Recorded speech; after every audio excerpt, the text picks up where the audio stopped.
Saudara pelapor dugaan pelanggaran etik Hakim Mahkamah Konstitusi Denny Indrayana telah memberikan keterangan di hadapan Majelis Hakim atau Majelis Kehormatan di Mahkamah Konstitusi atau MK-MK, dan Ketua MK Anwar Usman juga sudah diperiksa, sudah dimintai keterangan secara tertutup.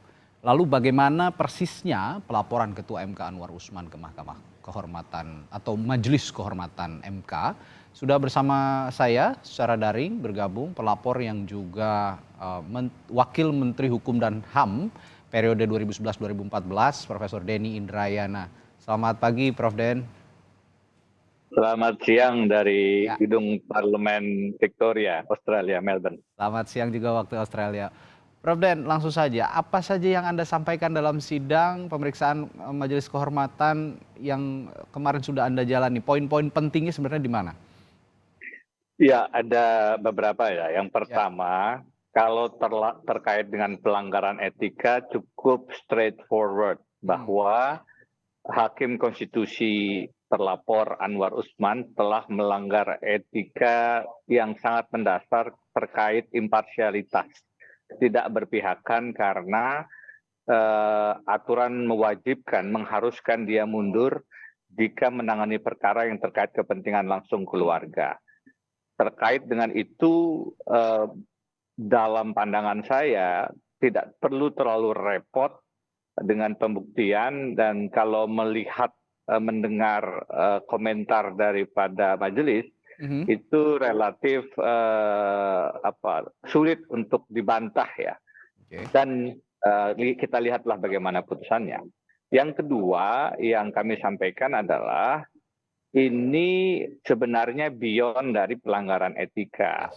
Saya mengatakan ada semacam kejahatan yang terencana dan terorganisir, plan and organized crimes yang dilakukan bukan hanya di dalam Mahkamah Konstitusi, tapi juga ada faktor eksternal.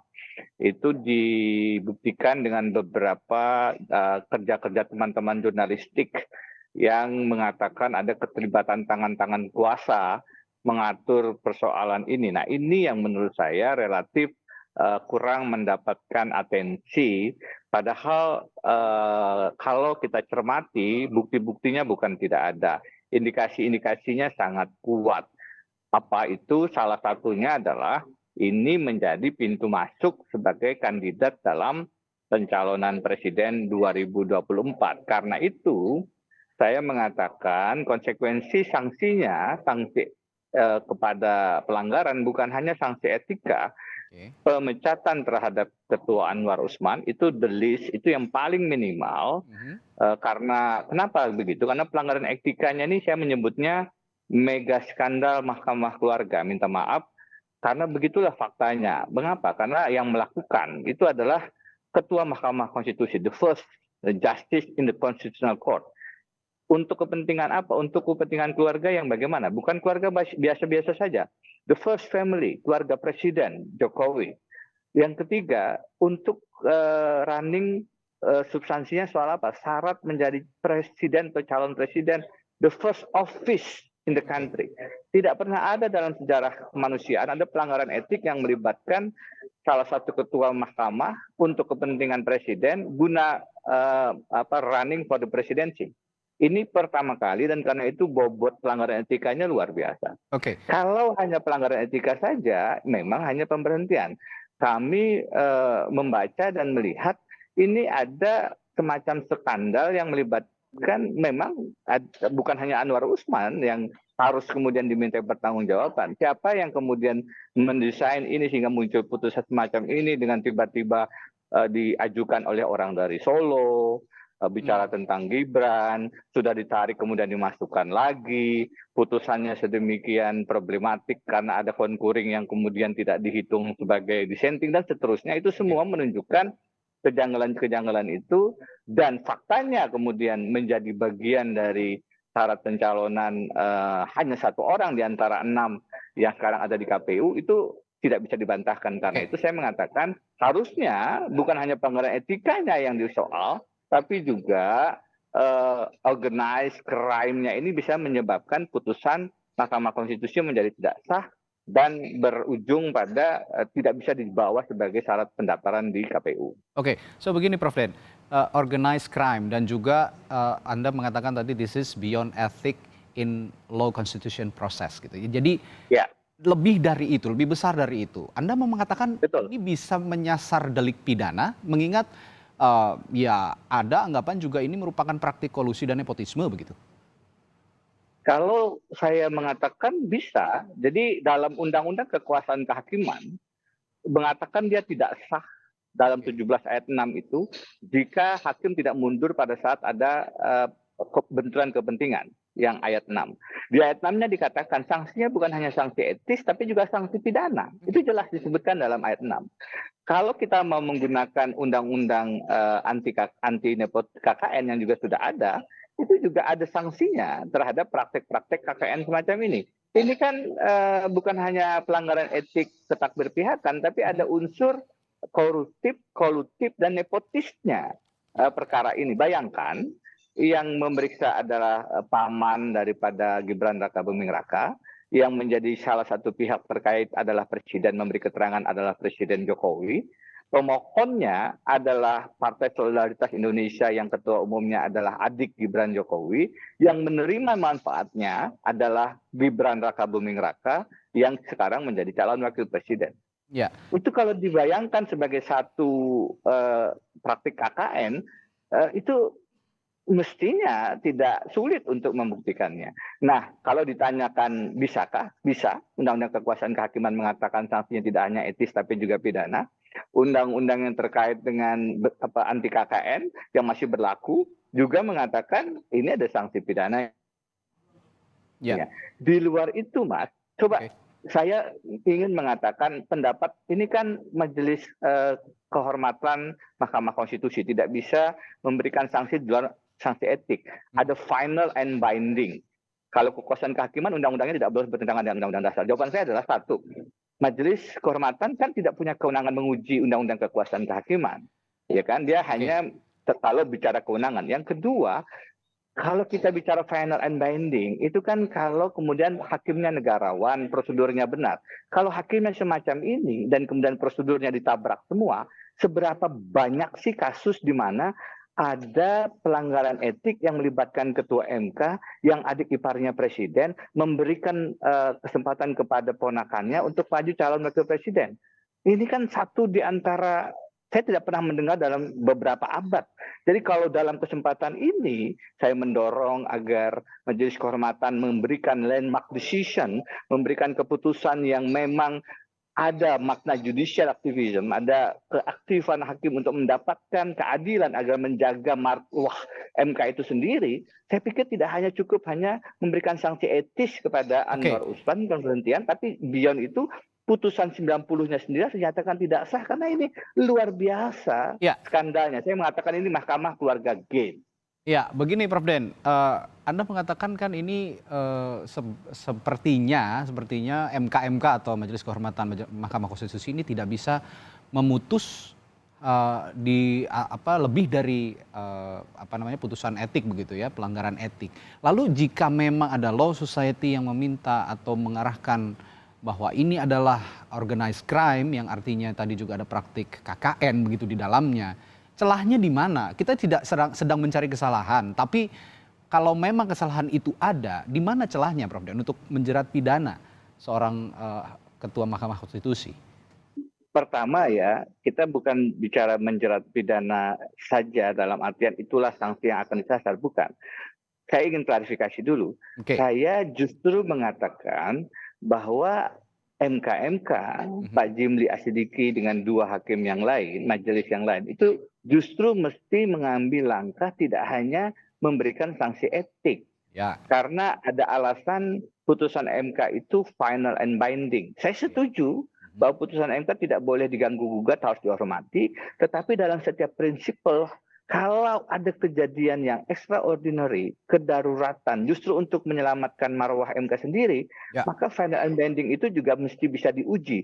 Salah satunya dengan ini, justru saya yang berpendapat bahwa Majelis Kehormatan mesti bisa menilai putusan dalam batas yang sangat terbatas, Oke. sangat limited, tapi dapat dipertanggungjawabkan bahwa putusannya sendiri itu adalah putusan yang dari awal mestinya tidak terjadi. Contohnya, Mas, contohnya ya, saya mengajukan laporan aduan ini bukan setelah putusan loh.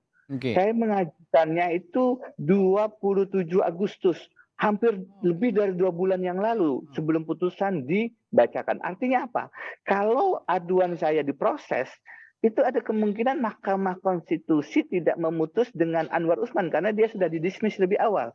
Dan kalau didismiss lebih awal dalam batas penalaran yang wajar, putusannya bukan mengabulkan tapi menolak karena dalam 3 putusan awal di mana Anwar Usman tidak ikut, itu putusannya menolak. Karena itu saya mengatakan, dalam konteks laporan saya yang tidak diproses, mestinya itu menjadi pintu masuk bahwa harusnya putusan 90 tidak ada jika saja proses terhadap pengaduan saya dilakukan, dan jika tidak ada Anwar Usman karena dia harusnya mundur, putusannya bukan menerima atau mengabulkan sebagian, tapi menolak. Karena itu, dalam konteks semacam ini, saya tetap ingin mendorong, kita ini kan berhukum itu logis. Ya. Apalagi dalam negara berkembang, kata Prof. Jimli, harus ada langkah-langkah yang tidak hanya terpaku pada teks saja. Ini Mahkamah Konstitusi sedang dijadikan mahkamah keluarga, dan itu luar biasa. Yang melakukan adalah kelompok-kelompok yang punya posisi Chief Justice, keterlibatan presiden, keterlibatan anak presiden. Ini Ya. semua menurut saya adalah pintu masuk untuk mengatakan final and binding tetap ada ruang untuk diperbaiki karena kedaruratan menyelamatkan bukan hanya Mahkamah Konstitusi, Ya. tapi juga wibawa negara hukum Indonesia. Seandainya saja Mahkamah Konstitusi pada saat itu memproses begitu ya aduan dari Anda begitu, Prof. Denny. Ini sepertinya Anwar Usman juga kan dinyatakan punya kepentingan yang melekat begitu ya, karena memang yang di perkara yang ditanganinya ini melibatkan ya masih keluarga dekat begitu ya, boleh dibilang. Nah, Prof. Den, ini saya agak sedikit out of topic, tapi sebenarnya tidak melebar tidak sama sekali jauh melebar begitu ya. Putusan 90 2023, jika memang tuntutan Anda bahwa putusan ini harus dibatalkan begitu, ini pasti ada implikasinya terhadap pencalonan presiden juga kan. Kita ketahui sudah berjalan begitu prosesnya di Komisi Pemilihan Umum. Apa yang terjadi selanjutnya? Apakah memang nantinya akan dibatalkan pencalonan presiden terhadap khususnya bakal calon wakil presiden Gibran Rakabuming dan juga dampaknya akan ke bakal capres Prabowo Subianto? Begini, karena saya melihat ini dimanfaatkan untuk maju calon wakil presiden, maka memang saya meminta pada Kamis sidang klarifikasi awal, sebisa mungkin putusan Majelis Kehormatan itu sebelum tanggal 8. Karena tanggal 8 itulah batas akhir untuk Penetapan ya? mengajukan calon pengganti. Bukan penetapan, Hah? mengajukan calon pengganti. Calon pengganti, baik. Penetapannya tanggal 12 atau 13 Oke, kalau saya baik, tidak ya. salah. Tapi calon penggantinya, kalau ada penggantian itu paling lambat tanggal 8. Oke. Saya menyatakan itu, dan dengan pertimbangan MK, Prof. Jimli dan 2 majelis yang lain menyetujui. Salah satunya kenapa? Karena kita ingin memberikan kepastian kepada pilpres kita juga, memberikan legitimasi juga. Nah, apakah akan ada dampaknya terhadap pencalonan? Tergantung apakah majelis menerima argumentasi saya bahwa tidak cukup hanya memeriksa etik, tapi juga harus melihat putusan ini. Lagi-lagi saya ingin mengatakan, kalau dilihat dari Undang-Undang Kekuasaan Kehakiman, bisa ada pintu masuk untuk mengatakan putusan MK itu tidak sah. Karena dikatakan final and binding, loh, final and binding itu kalau kondisinya normal. Tapi kalau kondisi semacam ini yang abnormal, yang darurat, saya tetap mengatakan, apakah kita akan membiarkan MK-MK dimanfaatkan, direndahkan, dihinakan, seolah-olah hanya sebagai satu alat untuk merubah aturan, dan aturan itu kemudian tidak bisa kita apa-apakan, sedangkan orang yang merubahnya kita hukum. Bukankah harusnya logikanya aturannya sendiri juga tidak boleh dimanfaatkan? Saya tidak menyasar siapa calon, tapi kalau yang menerima manfaat tetap bisa menggunakan aturan yang sebenarnya dibuat dengan melanggar etik, terus bagaimana hukum bisa dinyatakan efektif? Bukankah hukum itu baru punya rasa keadilan kalau dia efektif? Kalau kemudian hanya sanksi etis diberikan ke Anwar Usman, sedangkan produk hukumnya masih sah dan dijadikan dasar untuk menjadi calon wakil presiden, bahkan nanti duduk Ya. sebagai orang di istana kepresidenan, bukankah ini absurd dan bukankah keabsurdan itu melanggar etika moral dan konstitusional kita bernegara? Itu yang ingin saya sampaikan ke Baik. majelis dan itu yang saya paparkan Baik. kemarin dalam aduan laporan kami. Ya, dan dipastikan artinya laporan Anda ini, aduan Anda ini di luar dari kepentingan politik hanya untuk menjaga marwah Mahkamah Konstitusi yang selama ini kita junjung tinggi begitu ya sebagai pengadilan konstitusi tertinggi di negara kita. Baik, terima kasih. Itu yang Ya. selama ini saya perjuangkan dalam Baik. berbagai aktivisme saya, dan bukan hanya Mahkamah Konstitusi, lebih jauh adalah negara hukum Indonesia yang harus kita selamatkan. Baik, terima kasih Profesor Denny Indrayana, pelapor dalam kasus dugaan pelanggaran etik oleh Hakim MK yang juga Wakil Menteri Hukum dan HAM periode 2011-2014 telah berbagi perspektif dan informasinya di